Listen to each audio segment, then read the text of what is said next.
Kökbörünün gimli bilen Talas şanşıgan at maydanda 10 mingge bata tilep kelgen finaldık bitişi. Karamura komandası Talas rayonu Talas komandası 10 ming.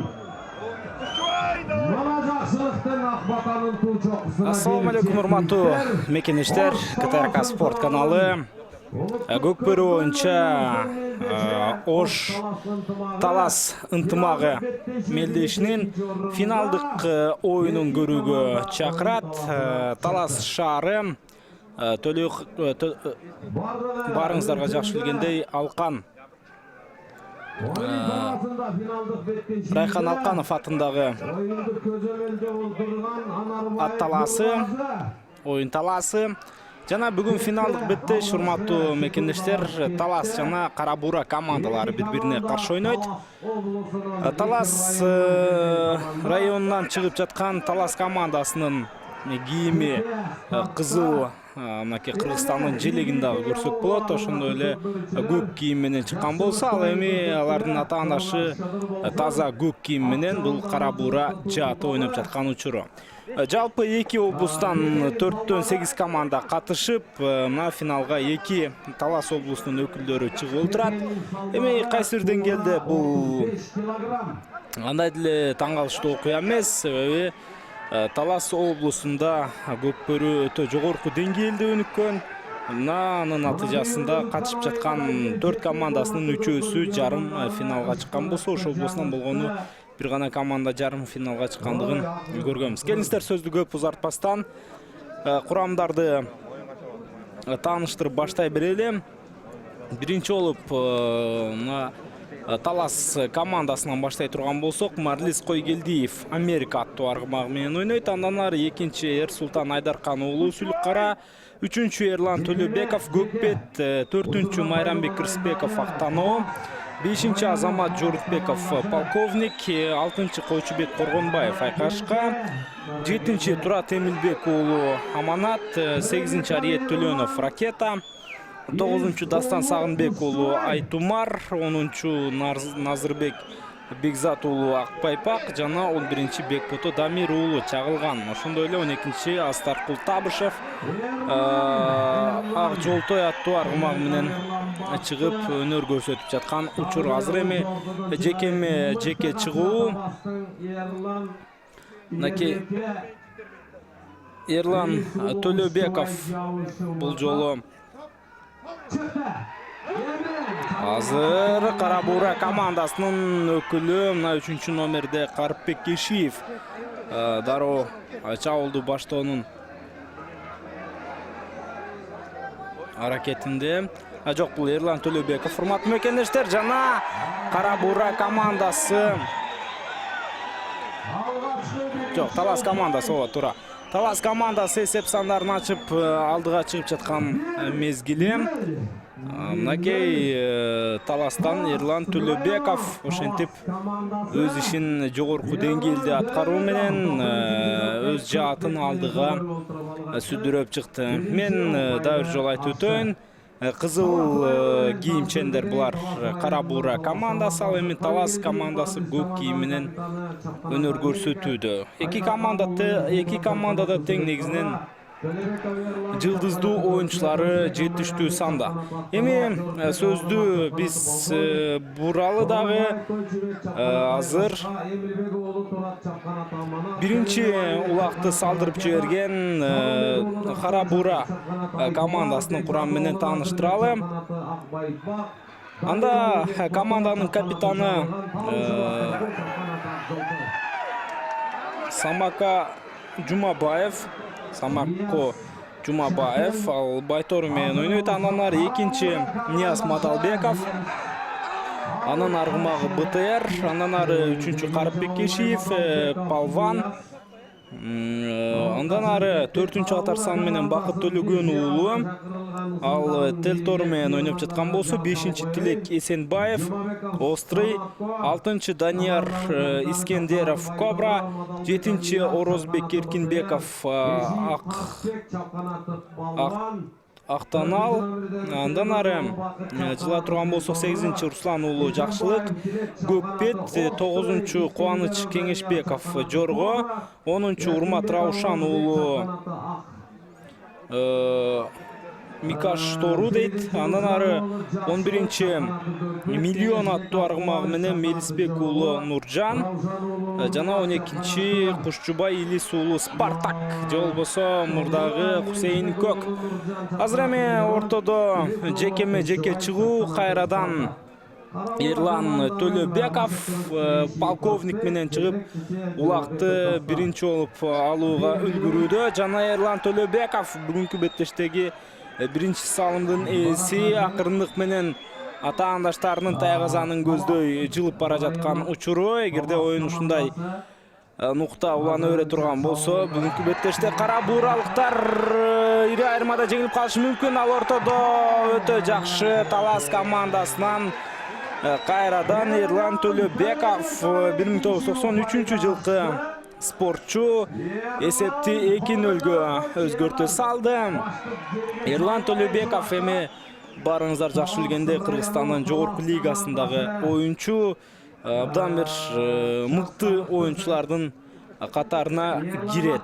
Мына негизинен Талас облусунун курама командасы эсептелинген Ынтымак клубунда ойногон оюнчулар дагы арбын. Алардын катарынан мынакей Астаркул Табышев, ошол эле Арет Төлөнов албетте бакубат Талас командасынын оюнчусу. Анткени менен ал дагы мыкты оюнчулардын бири. Майрамбек Рыспеков, мынакей жогорку лиганын чемпиону, Достук командасынын катарынан. Ал мезгилде улакты жерден эңип алган бул Майрамбек Рыспеков. Ана азыр гана мен атын атаган оюнчу улакты жерден эңип алган болчу, бирок андан ары чабуулга чыгууга эч кандай мүмкүнчүлүк болгон жок. Ошондой эле мына Кара Буура командасында ойноп жаткан оюнчулардан Нияз Мадалбеков, жогорку лигада ойногон. Учурда ойноп жаткан Нуржан Мелисбек уулу, Урмат Раушан уулу, негизинен баягы жакшы оюнчулары, Талас облусунун жакшы оюнчулары 2 командада тең бар. Демек, оюн але кызуу бир мүнөздө өтөрүнөн менин күмөнүм жок. Жерден улакты эңип алган азыр Кара Буура командасынын оюнчусу. Анткени менен ал улакты жерден эңип андан ары чабуулга чыгууга мүмкүнчүлүк таба албады.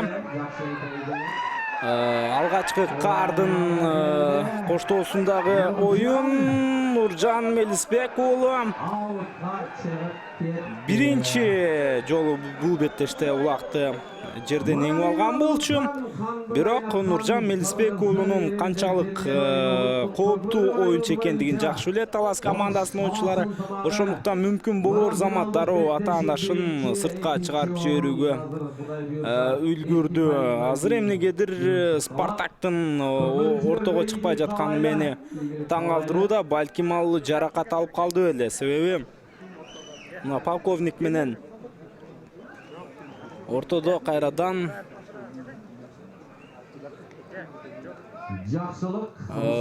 Кара Буура командасынын Актанал жок, Көкпет аттуу аргымак менен өнөр көрсөтүүдө. Негизинен экөөнүн алмаштырып мингизип койсо деле жакшы тааный албайт экенсиң. Ерлан Төлөбековдун аргымагы бир аз ортону алдыргандай, бирок полковник көпкө атаандашына мүмкүнчүлүк калтырган жок. Ошол эле мезгилде дароо Жакшылык Руслан уулунун ордун талаша алган болчу. Кайрадан эле эми Спартактын ортого чыккандыгын көрүүдөбүз. Биринчи лиганын алкагында өткөн мелдеште Эсиңиздерде болсо Спартак эң мыкты ортого түшкөн аттагы боло алган. Андан кийин Кара Бура командасында ойногон бул Спартак өзүнүн өнөрүн жогорку лигада дагы сынап көрдү. Ал жакта Кара Бура командасы акыркы мелдеште ошол 31 август президенттин кубогунун алкагында болгон оюнда Кара Бура 4-орунду ээлегенге жеткен. Азыр улак ортодо Birinci tayımda Кушубай Илисулу бир кездердеги мыкты оюнчу эмнегедир улакты биринчи болуп эңе албай жаткан учуру.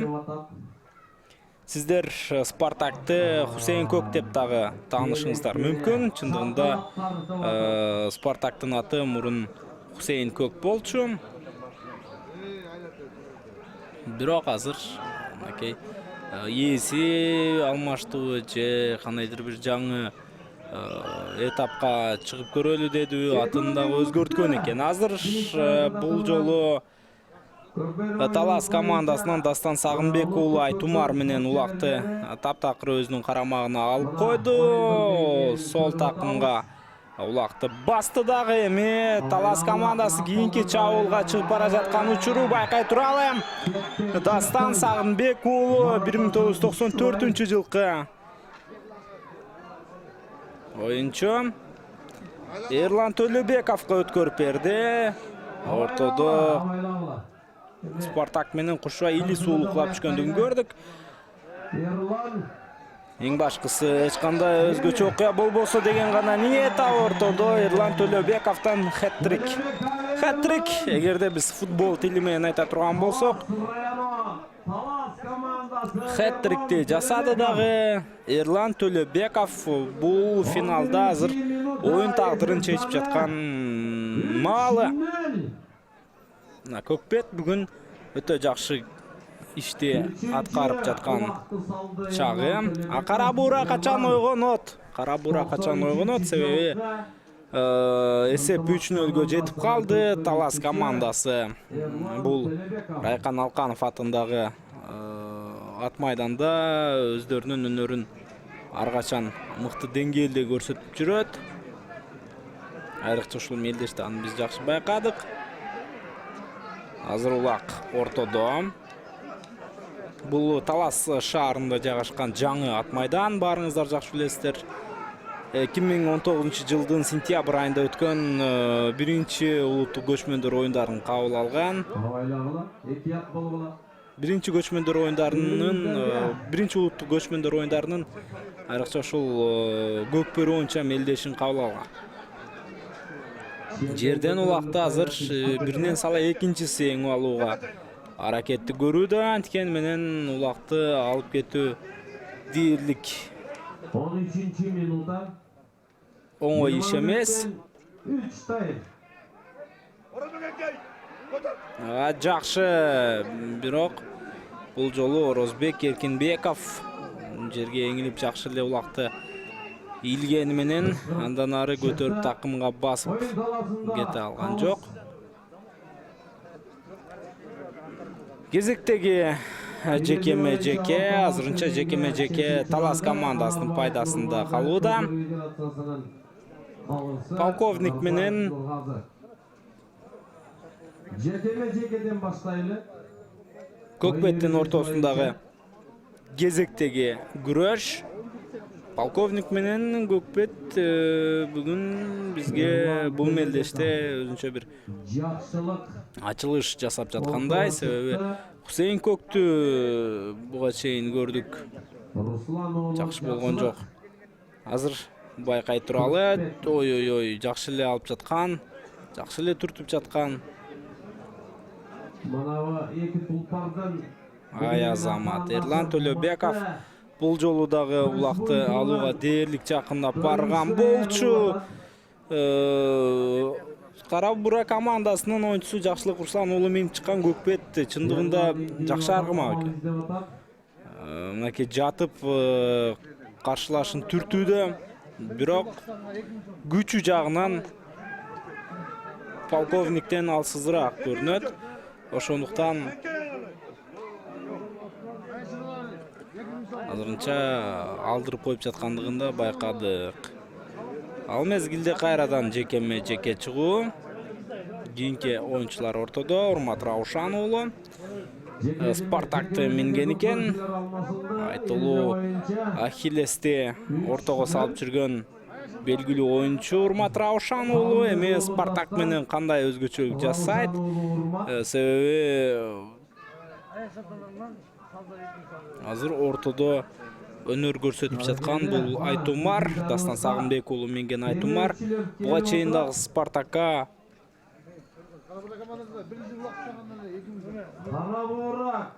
мүмкүнчүлүк бербеген болчу. Азыр упайды салсаңар, улакты салсаңар, Аяш аталарыңардын атынан Ай жакшы. Урмат Раушан уулу жакшы эле улакты эңип алууга барды эле. Бирок каршылашуудар аны түртүп жиберди. Эми азыр улакты Талас командасынын оюнчусу сол такымга басты. Өткөрүп бериши керек өнөктөшүнө. Ой, мына сага Дастан Сагынбек уулу кийинки чабуул. Дастан Тайгазандын жанында эч ким жок. Жана Тайгазанга такымдан чыгарып улакты ыргытканча кара бура оюнчулары өз ордун таап, натыйжада оңойлтоң эле Дастан Сагынбек уулуна улакты салууга мүмкүнчүлүк бербеди. Бул салмак ба? 120 килограммдык торпоктор кетип атат го, чабылып. Окей. Жыйынтыгында дагы бир жекеме-жекеге назарыңыздарды бурабыз азыр. 16 минутта Биринчи бөлүк дагы ошентип акырындык менен болсо, биринчи тайм кайрадан жекеме-жеке.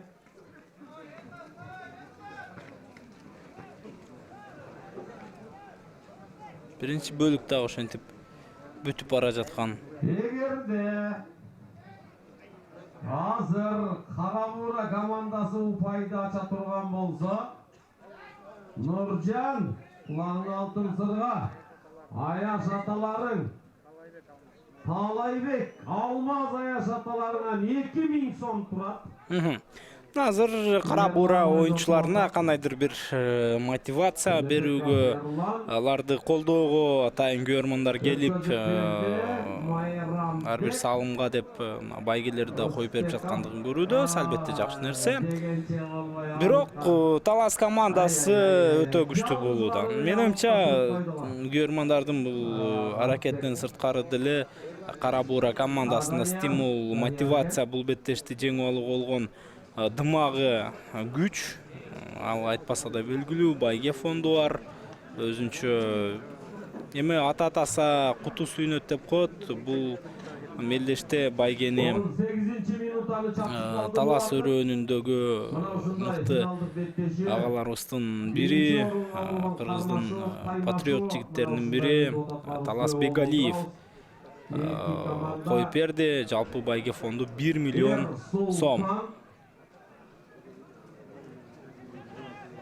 Урмат уулу Раушан ортодо оюн жүргүздү.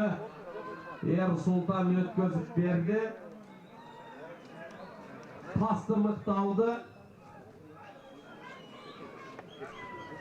Азыр кийинки жүрүш Талас командасынын оюнчусу айлантып жүрүштү улантып бара жаткан учур Бекбото Дамир уулу. Бекбото бир узартып келсе да болчудай. Бирок эми көп деле узартуунун кажети жок. Эгерде командалаштар жардамга келсе, ушул жерден деле Тайгазанды көздөй жөнөсө жарашат. Жергиликтүү команда Талас курама жаты жана Бекбото Дамир уулу атаандаштарынан укмуштуудай бир техника менен буйтап өтүп Марага Тайгазанга жакындап бара жаткан болчу, бирок ал ортодо оюн эрежеси бузулду деген чечимди чыгарды окшойт.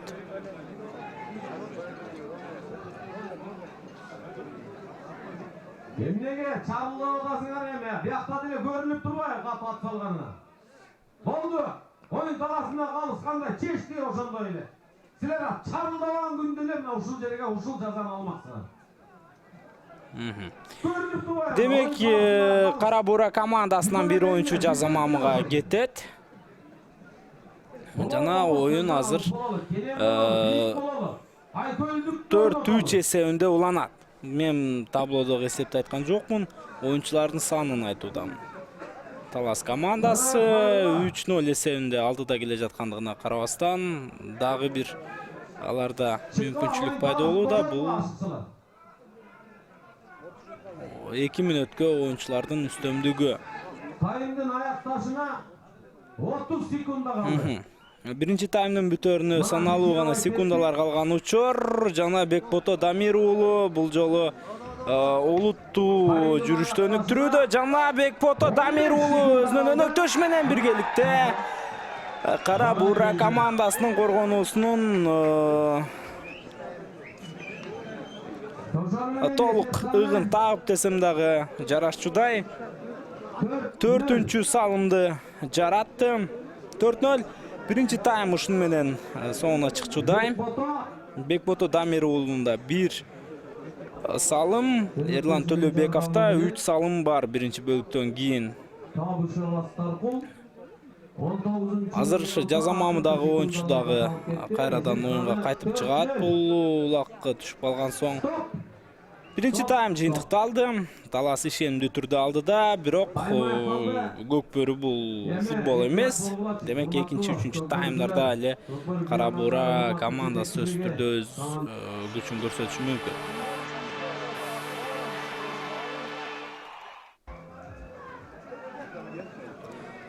Экинчи тайм Талас жана Кара Бура Ош Талас ынтымагы мелдештин алкагында финалдык оюнда кез келип жаткан учуру. Азырынча эсеп 4-0 болгондугуна карабастан кызыл кийим менен ойноп жаткан Кара Бура командасынын ындыны такыр өчө элек. Алар токтоосуз түрдө кийинки чабуулду уюштуруп көрүшү керек. Себеби эсепти кыскартуу аларга абада эле зарыл. Улак ортодо. Кара Бура командасы кызыл формачан, ал эми Талас командасы көк форма менен оюн өткөрүп жаткандыгын сиздерге маалымат иретинде белгилеп коебуз. Улак жерде. Аны эңип алууга азыр оңой менен мүмкүн болгон жок.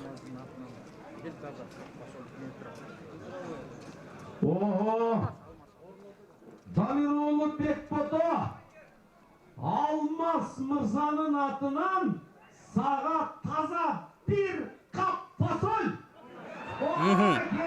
Мына сага. Бекбото Дамир уулуна жергиликтүү көрмөндөр бир кап төө бурчак белек койгондугун көрдүк. Эми оюнга кайталы.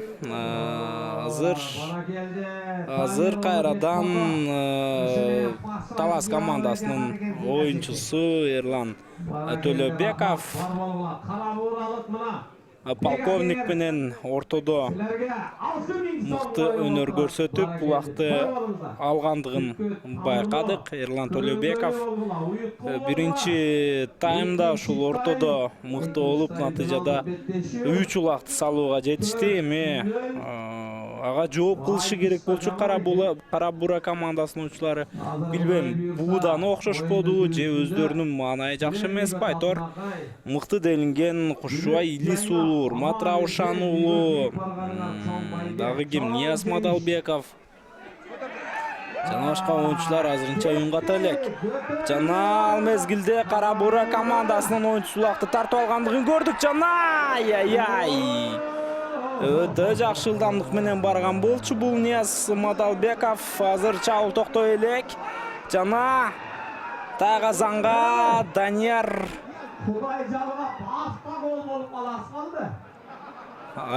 Мен деле адашып кеттим. Көрсө кызыгы Кара Бура командасынын oyuncusu өзүнүн Тайгазанына улакты таштап коёюн дептир. Кардын жааганы мына сага. ушул жерде өз сөзүн айтты окшойт. Эми улак ойногондор жакшы түшүнөт буну. Эми автоголдор Көкбөрүдө деле болот. Эреже боюнча тайгазан алмашылды. Экинчи таймда негизинен Кара Бура командасы биринчи таймда коргонгон тайгазанына чабуул уюштурушу керек болчу. Бирок ал жерден Нияз Мадалбеков өзүнүн тайгазанына чабуул уюштуруп жибергендигин ипподромдогу диктардагы баса белгилеп айтып жаткан мезгили улактын түшпөй калганы абдан пайда алып келиптир тескерисинче Кара Бура командасына. Кийинки ортого чыккан өкүлдөрдү тааныштыралы. Бул жерде Талас командасынан Эрсултан Айдаркан уулу. Эрсултан азыр ошондой кайсы аманат менен чыгуудабы же Айтумар? 7 номердеги ат менен чыгууда бул аманат. Бирок Дастан Сагынбек уулу да ушул аргымак менен өнөр көрсөткөн болчу. Кайрадан эле Эрсултан Айдаркан уулу улакты алды. Өнөктөшүнө азыр өткөрүп берүү жасаш мүмкүн Майрамбек Рысбековго. Майрамбек Рысбеков чабуулдарды кандай жыйынтыктарын биз бул сезондо өтө жакшы байкап билип калдык. Достук командасынын абдан бир ишеним арткан форварддардын бири болгондугун көргөнбүз. Азыр Майрамбек улакты акырындык менен өзүнүн карамагына оодарууда. Бирок такымыныкка баскычакты жанындагы ата-анаштары келип улакты салууга мүмкүнчүлүк бербеди. Kimden düşse albaysınlar bu. Uşul ıkmanı bir eski algılat düşün. Taşlar ketmegile hurmatlı Көкбөрүчүлөр. Аут жана биз азыр жекеме-жекеге ортоктош болобуз. Диктар өз сөзүндө ким улакты таштаса ошол улакты алып кетиш керек деген сөзүн айтууда. Бул чынына келгенде мен оюмча кайсы бир учурларда акыйкаттуу же болбосо кандайдыр бир акыйкатсыз иш деп айтуу мүмкүн эмес, себеби бул тактика. Качан команда 4-0 эсебинде алдыда келе жаткан учурда же болбосо ата-анаштардын оюну жакшырып жаткан мезгилде тыныгуу керек болот. Ошол учурда ушундай тактикаларды колдонот. Жада калса футболдо деле биз жакшы билебиз. Футболдо деле жата калып болбогон нерсеге убакыт алганды футболчулар жактырат. Бул албетте убакытты иштөө. Ал мезгилде Урмат Раушан уулу улакты алган, эмнеге көтөрүп чыга алган жок. Ошол суроо мени азыр кыйнап жаткан маалы. Бул ошондо Көкбет. Урмат Раушан уулу Көкбет менен чыккан экен. Урмат Раушан уулу 3 ат менен чыгып көрдү бүгүн. Негизинен өзүнүн Микаш Тору деген атын дагы ортого салып көрдү, болгон жок. Андан сырткары Спартакты дагы минип көрдү, болгон жок. Билбейм. Эмнегедир Кара Бура командасынын жекеме-жеке оюнчулары азыр таптакыр эле кыйналып жаткан мезгили. 8 команданын арасынан иргелип отуруп мына финалдык беттешүү. Экинчи таймда эсеп өзгөрүүсүз турат. Биринчи бөлүктө негизинен 4 улакты Талас командасынын оюнчулары салып коюуга үлгүргөн болчу. Биринчи орунга 300 000 сом, экинчи орун 200 000 сом. Байге фонду 1 миллион сомду капчыкты. Мындай улуттук көчмөндөрдөн бери шаар салып келе жаткан Таластын чыган аты болгонуна Бегалиев Талас. Азыр эми ортодогу кезектеги жеке чыгуу берүүлү. Биз азыр Хусейин Көк менен чыккан бул Илис уулу Кушубайды көрүүдөбүз. Илис уулу Кушубай абдан мыкты ойночу. Спартак табында эмес окшойт, жаңылбасам. Болбосо алышы керек эле. Эрсултан Айдаркан уулага каршы ошондо аманат менен чыгып жатат деп айтсак болчудай, себеби 7-ci номерде турат. Бизде протокол боюнча 7-ci номерде бул Аманат аттуу аргымак. Улакты сол такымга басты. Эрсултан Айдаркан уулу жана узартып чабуул жасайт же өнөктөшүнө өткөрүп берет. Ооба. Майрамбек Рысбековго өткөрүп берди. Майрамбектин аты азыр Майрамбекте боло албай жаткандай таасир калтырат. Себеби бүгүн Рысбеков Актануу аттуу аргымак менен оюн алып барууда.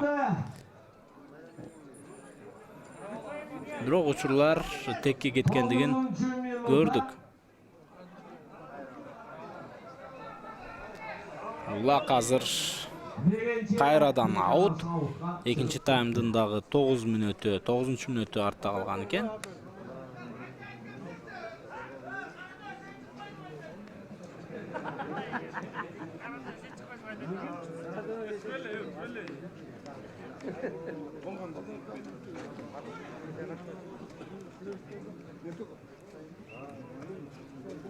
Карабура командасы Карабуралык Бек Акеңерден 6000 сом турат.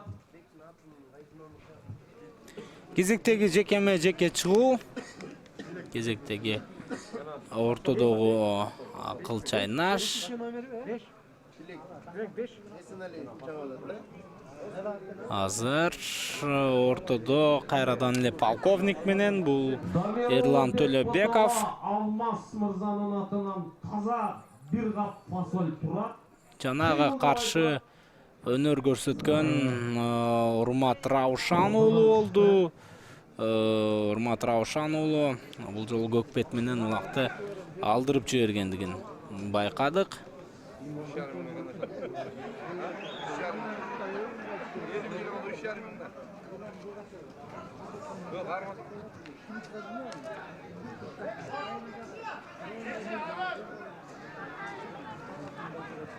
Жаушып атат, аракет болот. Жакшы, Талас командасынын оюнчусу кийинки улакка бара жаткан учур Дастан Сагынбек уулу. Жакшы эле баратасың, ойнотуп атасың, амал издеп атасың Дастан. 11-чи минутта.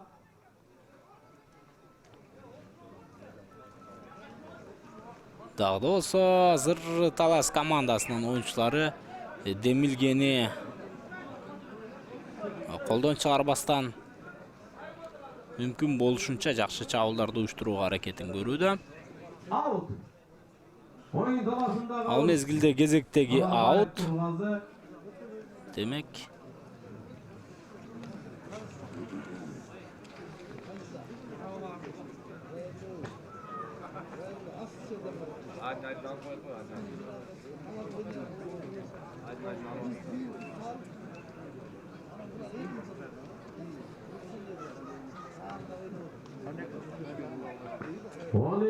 минутта. экинчи таймдын дагы бүтөрүнө 8 мүнөт убакыт калган учур. Жана кезектеги жекеме-жеке чыгуу Карабура командасынан Элис уулу Кушубай ал Спартак менен, ага каршы Талас командасынан Эрсултан Айдаркан уулу. Эрсултан дагы азыр Аманат менен ортого чыккан экен.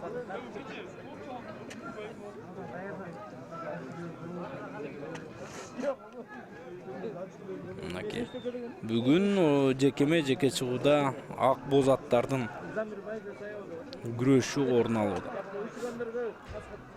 Эмнекей Спартакты көк ат деп коет негизинен. Бирок жалпылап алып карагандан ак боз көк аттардын эрөөлү орун алууда. Жакшы. Дароо эле сол такымга басты Эрсултан Айдаркан уулу. Эми азыр ушул жерден чыгып, кийинки чабуулду уюштурат окшойт. Карабура командасынын оюнчулары дагы да болсо коргонууда, коргонууга алар аргасыз болууда. 4-0 эсебинде артта келе жаткан мезгилде мындай оюн көрсөтүү Карабура оюнчуларына жарашпайт. Алар мүмкүн болушунча чабуулда жакшы болушу керек. Ал мезгилде 5-чи улакка өтө жакын барды. 13 минутта экинчи тайм. Жерден убакты ким меңип алды азыр байкай туралы. Ким меңип чыккандыгы эми гана көрүнүүдө бизге. Көрсө дагы бир жолу Талас командасынын өкүлү бул Астаркул Табышев. Астаркул ак жолтой менен азыр чабуулду өнүктүрүп жаткан маалы. Астаркул Табышев дагы акыркы мезгилдерде жылдызга айланган оюнчулардын бири. Чындыгында көрөрмандары көп бул оюнчунун. Өзү дагы абдан таланттуу оюнчу. Жакында гана ушул Казакстанда өткөн ЖКЛ же болбосо Жаштар Көкпар лигасы аталышындагы тайгазан болгон мелдеште Астаркул Табышев бомбардир болуп кайткан дагы жайы бар. Демек, мыкты спорттук калыбында деп айтсам дагы жаңылган болбойм. Бирок Астаркул топ улакты өзүнүн карамагына көп сактаган жок. Бекбото Дамир уулуна улакты өткөрүп берген экен. Ал Америка менен Малиской Гелиевдин минген Америка аттуу аргымагы менен азыр чабуулду өнүктүрүп бара жаткан учуру. Ага карай бүт кара бура оюнчулары тыгыз коргонууну жаратууда. Анткени менен Бекбото Дамир уулу улакты такымдан чыгарып туруп ушундай бир күүлөнүп силкип ыргытайын деди эле тайгазанга, бирок андай болгон жок. Дагы да болсо эсеп өзгөрүүсүз турат. Дагы да болсо бирок кара бура командасынын тайгазаны кыйын абалда экендигин көрүүдөбүз. Былтыр мен билгенден ушул Бишкек шаарында өткөн Чүй Талас ынтымагы жооптук мелдешинде кара бура командасы чемпион аталган болчу. Же мен адашыпмынбы? Негизинен ошол мелдеште дагы Жайыл менен ошол кара бура финалга чыгып ушундай кызуу өрөөл болгон болчу. Азыр жакшы. Кара бура командасынын оюнчулары коргонууда бул жолу ишин мыкты аткарууда. Бирок Талас оюнчуларынын аттары мыкты экен, өздөрү дагы бууданына дал келип жакшы өнөр көрсөтүүдө. Чамамда экинчи таймдын да бүтөрүнө аз убакыт калды окшойт. Эми Астаркул Табышев, ынтымак Талас командасынын өкүлү.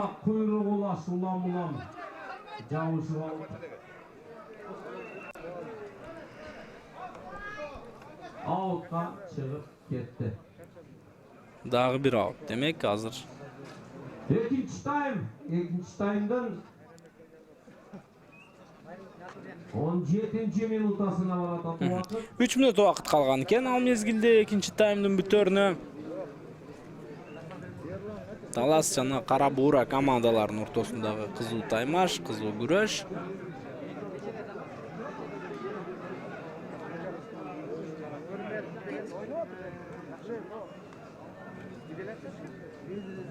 Ортодо Эрлан Төлөбеков, Талас командасынан ага каршы Урмат Раушан уулу Спартак менен. Бирок полковник менен чыккан Эрлан Төлөбеков азыр улакты биринчи болуп жерден эңип алды. Эки аты тең жараган жок, чын айтышым керек кара бура командасынан. Спартак дагы жарабады, ошол Микаш Тору деген да жарабады, Көкбет да жараган жок. Жекеме жекеде көп нерсе чечилет. Жекеме жекеге көп нерсе көз каранды Көкбөрүдө. Азыр Эрлан Төлөбеков улак менен сол такымга өткөрө алган жок. Бирок жандагы өнөктөштөрүнө чыгарып берүүгө даяр Эрлан Төлөбеков. Алды эми бош калды окшойт. 4-үнчү улакты сала алабы же жокпу? Кандай жагына кандай кылат Моуреке ыкмада. Салалау мүмкүнчүлүктү пайдалана алабы? 35 килограмм текенин салмагы. 35 килограммдык теке азыр оюнда. Жана кара бура командасынын оюнчулары кийинки улакты топтошкон додонун ичинен сууруп чыгып, каршылаштарынын тайгазанына ыргытууга жол издеп жаткан чагы. Бирок андай тереңнен сууруп чыгуу улакта азырынча кыйын. Себеби Кара Бура командасынын оюнчулары биринчи таймдагы 4 улактан соң кыйла өздөрүнө келип, азыр коргонууда сапаттуу оюн көрсөтүп жаткан мезгили. 1,5 мүнөт калды таймдын аякташына. Экинчи таймдын дагы бүтөрүнө барган сайын убакыт азаюуда. Азыр болгону 1,5 мүнөт гана убакыт калгандыгын алып баруучу өз сөзүндө айтууда. Эми 1,5 мүнөттүн ичинде кийинки чабуулду уюштурууга кайсы команданын мүмкүнчүлүгү болор экен. Себеби дагы бир жолу тыныгуу орун алууда. Биз кезектеги жекеме-жекеге назарыңыздарды бурабыз. Акыркы минуттардын акыркы секундалары кетип атат. Деген жолу жекеме-жеке.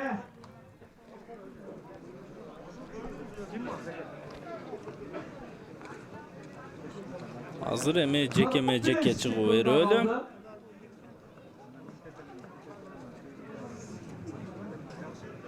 Экинчи таймдын аякташына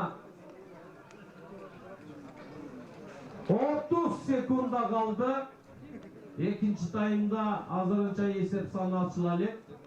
4-0 эсеби боюнча финалдык беттешүү биринчи орунга болгон кармашуу 15 секунда калды. Барган сайын убакыт азаюуда. Демек кийинки салымга чейин спортчулар жетишпей төңдөнөт. 4, 3, 2, 1. Стоп. Урматтуу мекендештер, экинчи таймда эсеп сандарын өзгөртүү мүмкүн болгон жок. Талас командасы ишендүү түрдө атаандаштарынан дагы да болсо алдыда келе жаткан учуру. Эми үчүнчү таймда Кара Бура кандай ойнойт?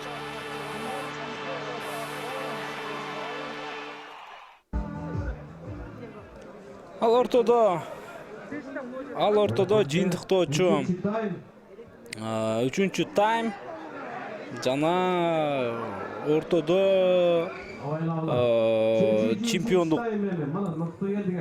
чемпиондук наам коюлган. Талас командасы азырынча 4-0 эсебинде ишендүү түрдө алдыда келе жаткан чагы. Бирок сөзсүз абалды өзгөртүүгө азыр Кара Бура командасынын оюнчулары аракетин жасайт. Улакты жерден жакшы леңип алган оюнчу бул Руслан уулу Жакшылык атаандаштарынын тайгазанына жакындап барууда. Эми Руслан уулу Жакшылык ушул жерде абалды пайдаланып жигиттер жарсалайын бирин калбай барыңок. Убакыт ыргытып жибергенде эле бир укмуштуудай окуя болмок. 4-1 эсеби бул албетте кандайдыр бир ишеним жаратмак. Кара Бура оюнчуларына Бек Кеңер, Кара Буралык Бек. Ачуусуна тийиңер. Салбай койсоңар 20 миңден барат дейт. Назыр жакшы жана Нуржан Мелисбек уулу Кара Буранын көздөй көргөн оюнчусу, жылдызы. Ушул жерде эми коргоочулар албетте Нуржан Мелисбек уулуна чоң атаандаштыкты көрсөтүп тартып алууга аракетин жасап жаткан чагы. Бирок карадуу кайманаттуу оюнчу Жон турбайт, жон койбойт. Ал улакты салмайынча тынбайт. Кыргызстандагы эң бир мыкты оюнчулардын бири. Анарбаев Нурмазы азыр чечим чыгарып атат. Кучактап койду окшойт. Дастан, кел бияка. Ал мезгилде 2 мүнөткө азыр оюн эрежесин бузгандыгына байланыштуу Талас командасынын оюнчусу Дастан Сагынбек уулун оюндан четтетти. Эми мынакей Кара Бура командасында реалдуу мүмкүнчүлүк жана жакшы оюнчу Нуржан Мелисбек уулу дагы улакты алып чыгып ыргыта алган жок.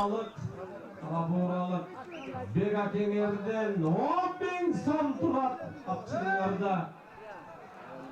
Дем албай турат Бек Карабуралык Бек Акеңер. Тартипти туу туткан Бек Акеңер бул жерде дем албай турат. Экинчи таймда эч кандай эсеп саны ачылган жок. 4-0 эсеби боюнча 3-чү тайм.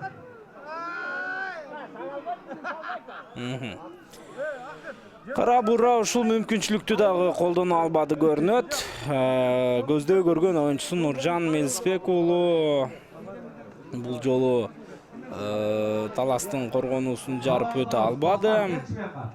Чындыгында Талас командасынын оюнчулары азыр өтө жакшы оюн көрсөтүүдө. Анткени менен Нуржан Мелисбек уулу бул оңой менен баш ээ турган оюнчу эмес. Ал кайрадан менимче ушундай кууптуу чабуулга чыгары турган иш. Улак жерде. Улак алда-булда келе тарттуу иш алкагында жерде. Коя тур, Дастан, коя тур, каяка барасың? 20 секундаң бар.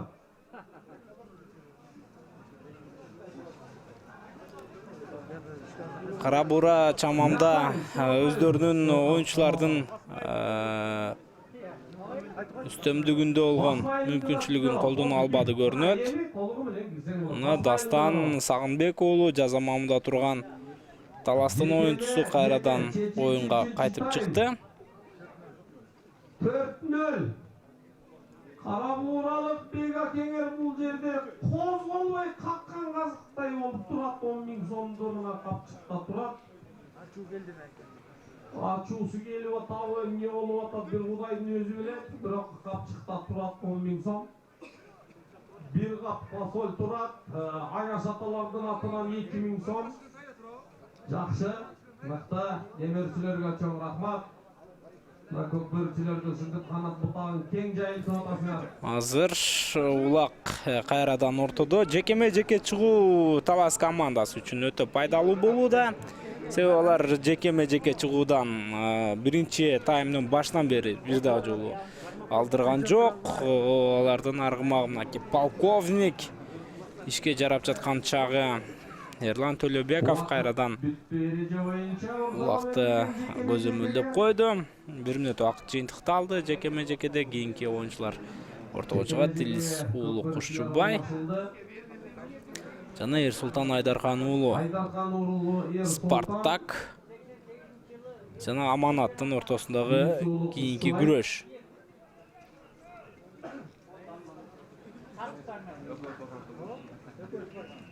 Спартак мынакей азыр канчалык аракетин көрбөсүн, бул жерде Аманатты түртө алган жок. Жакшы. Талас командасынын оюнчусу Эрсултан Айдархан уулу 24 жаштагы оюнчу. Негизи өзү сүлүк кара менен ойнош керек болчу, бирок мынакей ортодогу мыкты атты минип азыр оюнга чыгууга чыгууда. Оюндун ыкмасы ушундай. Улакты такымга басар менен кандайдыр бир тактикалык жүрүштү жасады окшойт Эрсултан Айдархан уулу, себеби каршылаштарынын тайгазанына эмес, өздөрүнүн тайгазаны жакка бара жатканда сүрмө топаны сыртка чыгарып жиберди. Кайрадан жекеме-жеке бул Талас командасына пайда алып келүүдө. Демек, Таластын тактикасы бизге белгилүү болуп калды. 3-чү таймдын жарымында алар мындан ары тек гана ушул эсепти сактоо үчүн көбүрөөк жекеме-жекеге басым жасайт. Урмат Раушан уулу Кара Бура командасынан ортодо көкбет менен ага каршы Ерлан Төлөбеков полковник.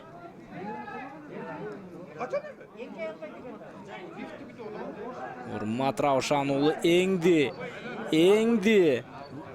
Бул өлдү, бирок жеңе алган жок. Улакты жакшы эле алды. Такымга баскыч акты шашты. Шашкандан кийин аттын башын кармай албадыбы айтор. Натыйжада Урмат Раушан уулу улакты дароо жоготуп алды. Жеке. Мынакей сага. Мына сага кийинки рөл. Кайрадан Урмат Раушан уулу Кара Бура командасынан Көкбет менен ага каршы аманатты минген бул Ерсултан Айдаркан уулу. Ушул ачык түстөгү аргымактарды буйруса биз алдыңкы Норус мелдешинде кайсы бир күчтүү команданын катарынан көрүшүбүз толук мүмкүн. Мен оюмча Таластын эле Талас облусуна караштуу эле командалардын намысын талашы мүмкүн. Ошол эле Бакуат Талас, Кара Бура,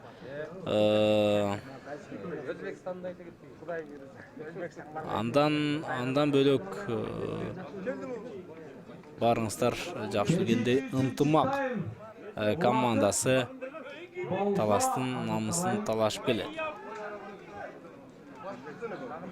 Ошондой эле Алкан Ата командасы дагы быйыл чыгып өзүнүн өнөрүн жакшы көрсөтүүдө. Ой, улакты жерден негизинен Ерсултан Айдаркан уулу эңип алган болчу, бирок Урмат Раушан уулу мүмкүн болушунча жакын барып, натыйжада аны тартып алгандыгын көрдүк. Улак азыр Урмат Раушан уулунда. Кара Бура командасына Кара Буралык бек. Улак оюнда дагы болсо жок. Сыртка чыгып кеткен экен. Кезектеги жекеме-жеке чыгуу. 6000 деп кармап турду керек, 10.000 кылып тууп койду ургачы экен. Азыр дагы эле кармасак балким 20га барып калабы. Байкайлы жекеме-жеке тамаша курдук, бата тиледик. Бири-бирибизди жакшынакай кубаттадык. Бири-бирибизди сен мыктысың деп жакшы кубаттап, сен балбансың деп бата тиледик. Өсөр элдин жигиттери мына өзгөнү сыйлап. Азыр кийинки жекеме-жеке чыгуу Кушчубай Илис уулу жана Эрлан Төлөбеков. Эки спортчунун ортосундагы күрөш. Эрлан Төлөбеков полковник менен, Илис уулу Кушчубай өзүнүн аргымагы Спартак менен ортодо. Босогосунда турабыз, Кудай буйруса 3-3 тайм. 11 минута эсеп саны 4-0 боюнча турат.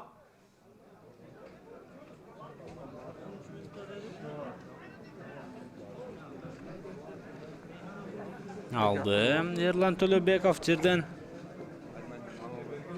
Сол такымга дагы басты. Мага каршы Кушчубай Илис уулу кандай жол иштеп табат. Ошол нерсе баарыбызга кызыктуу болуп турган учуру. Талас командасынын өкүлү демилгени колдон чыгарбаганга бүт күчүн салууда.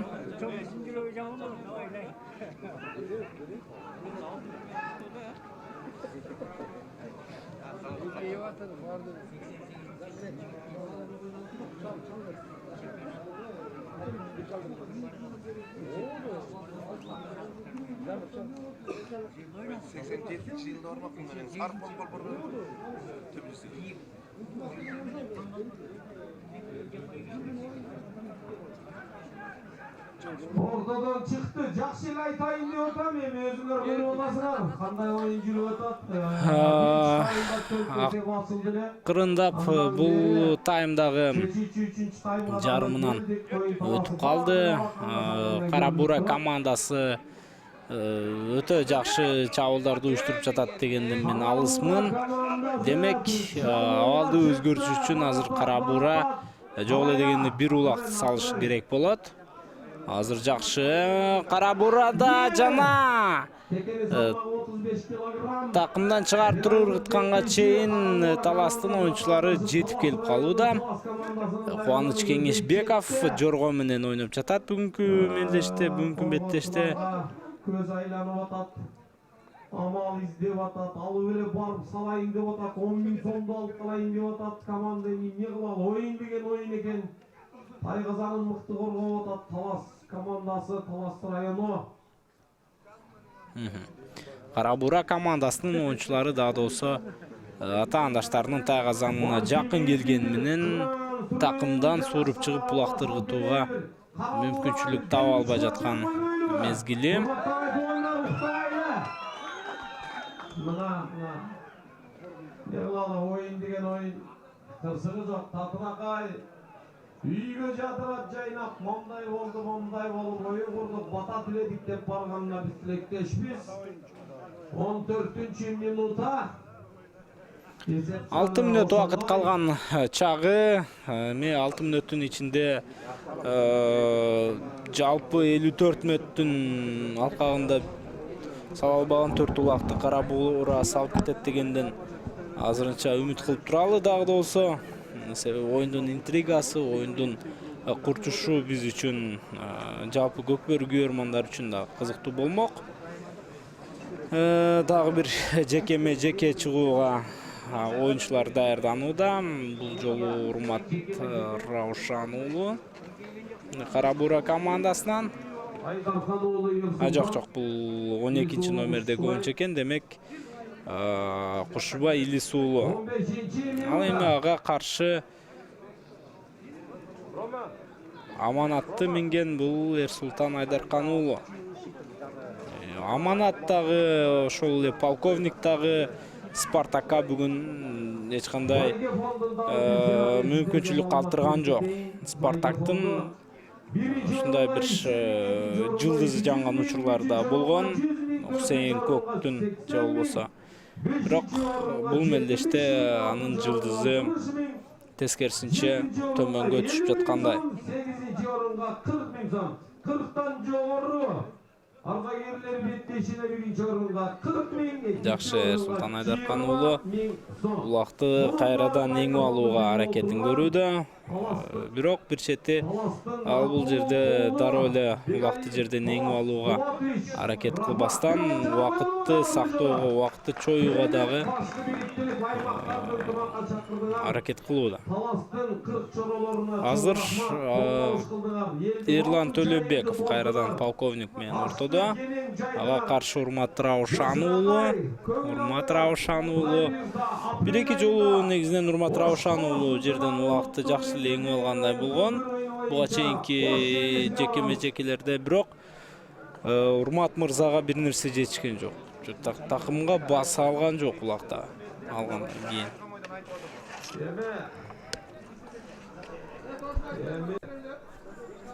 Эрлан Төлөбеков кайрадан улакты жерден көтөрдү. Оң такымга басууда, басты. Урмат Раушан уулу жармашкан менен бул жерде азыр атты чаап туруп, Эрлан Төлөбеков атаандашынан качып кетсе болот. Бирок ага анын деле кереги жок. Ушул 4-0 эсебин сактап калса деле жарашат. Биринчи орунга негизинен 300 000 сом акчалай байге коюлган, экинчи орунга 200 000 сом. Негизинен ортодо намыс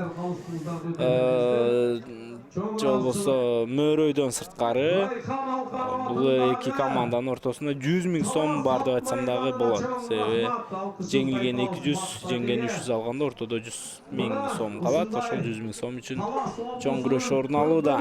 Азыр улакты Эрлан Төлөбеков сол такымга басып алган, жана ал каршы эмес, дароо сыртка чыгып кеткенге.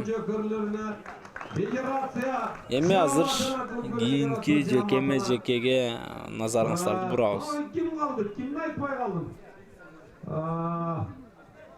Кара бура командасынын демирчиси болуп мына оюнду көтөрүп аткан Fasoldordan kelip atkan mırzalardan katarında Karabuğralı Bek Mırza Кийинки жеке чыгуу азыр Кара Бура командасынан 7-номердеги Эркинбеков Орозбек чыккан экен.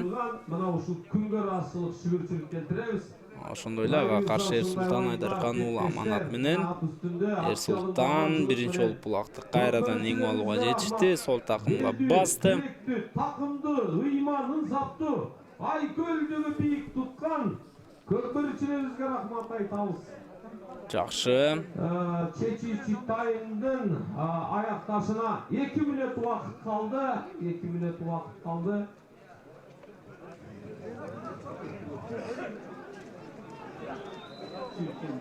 Ой, жакшы. Эрсултан Айдаркан уулу дароо эле чыгып жөнөдү.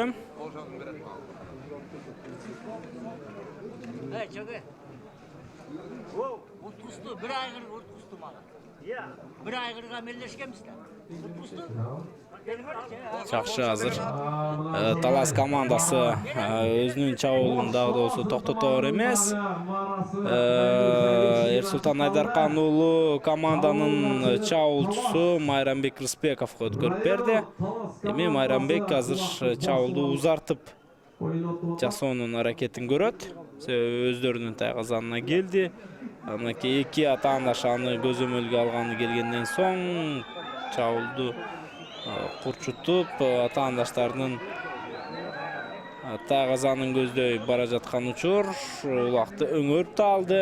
Азыр биринчи эле жаралган мүмкүнчүлүктө Майрамбек Рысбеков эсеп сандарын 5-0-гө жеткирет жана эми буга чейин эле өлүп бара жаткан интригага дагы бир жолу от жандырып тагыраагы аны дагы бир сыйра дагы бир ирет жоготуп койду деп айтсам болот. 1 мүнөттөй эле убакыт калды беттештин аягына чейин. Ошондо Эрлан Төлөбеков 3, Бекбото Дамир уулу 1 жана Майрамбек Рысбеков 1 улакты бул финалда салууга үлгүрдү. Азыр оюндун бүтөрүнө дагы аз убакыт калган мезгилде Кара Бура командасынын оюнчусу жакшы бара жаткан. 15 секунда убакыт, бирок 60 мүнөттө бир улакта сала албаган Кара Бура командасы ал убакытта деле менимче улак салышы кыйын болмок. Ошондуктан убакытты деле өздөрү чоюп койду көрүнөт. Натыйжада беттеш жыйынтыкталды. Талас районунан чыккан Талас командасынын бул жеңиш менен биз чын жүрөктөн куттуктап өтөбүз. Баары тең жогорку деңгээлде болду, баары тең акыйкаттуу болду. Мынакей Талас командасы ошентип алтын байгенин эсат алды. Эми бир аздан соң биз сыйлоо салтанатына ортоктош болобуз. Байкай туралы.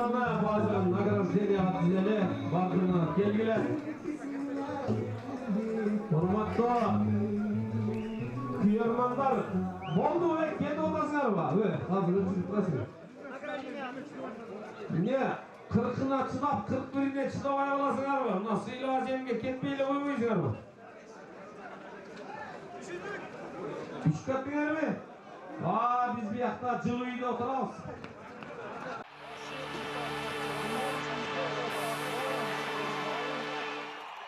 Өзгөн эки командасы. Ошентип Талас Бегалиевдин демилгеси менен өткөрүлгөн Ош Талас ынтымагы мелдеши жыйынтыкталды. Азыр эми сыйлоо салтанаты. 7-чи орун Халык Айтбаев мырза акчалай сыйлык менен нокаут.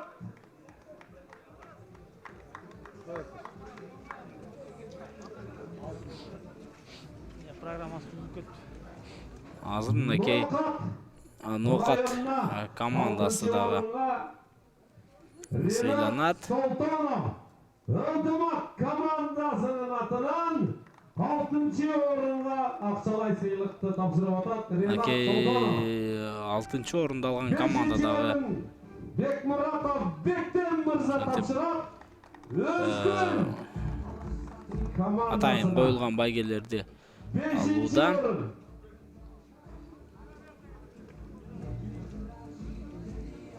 Не шашып атасыз, шашпай койсоңуз. Бетиңиз.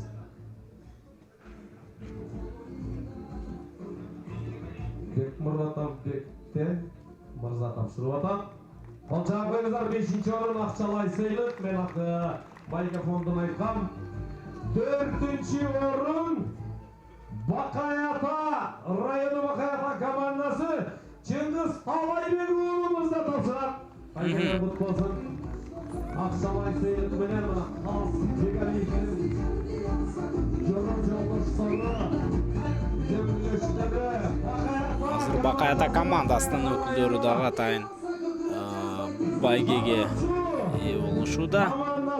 Карасу командасы 3-нчы орунду багындырган үчүн Талас облусунун ардактуу жетекчиси Кыргыздын атоолугуну Бегалиев Талас Кубатович. Азыр Ош облустан келген Карасу командасы ошентип 3-чү орунду ээлегендиги үчүн 100 000 сомго татып олтурат. 100 000 сомду байге катары алып олтурат. Азамат куттуктайбыз Карасу командасын.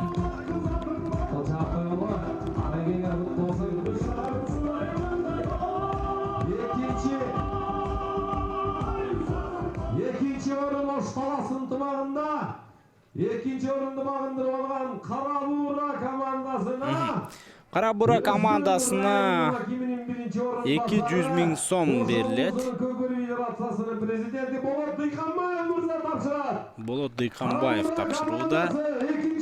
Кара-Бура командасынын капитаны мынакей Чумабаев ошентип 200 000 сомдун сертификатын алууда. Бали деп куттуктап койсок болот. Финалда жолу болбосо дагы Кара-Бура командасы жалпы мелдеште өтө жакшы өнөр көрсөттү. Ал эми чемпионду эч качан сындай албайсың дейт. Ансыңарындай 1-нчи орунду ээлеген Талас облусунун Талас районунун Талас командасы 300 000 сомду алып кетүүдө. Куттуктайбыз. Ош Таластын тымагы 1-нчи республикалык мелдешинде ошентип Талас командасы чемпион болду. 300 000 сом. Биз албетте бул байге менен куттуктайбыз. Жана бул жышаан, бул демилге, бул дымак мындан ары дагы уланып турат деген жакшы бир ниеттерди айтуудан кайтпайбыз. КТРК спорт каналы менен дагы бирге кала бериңиздер.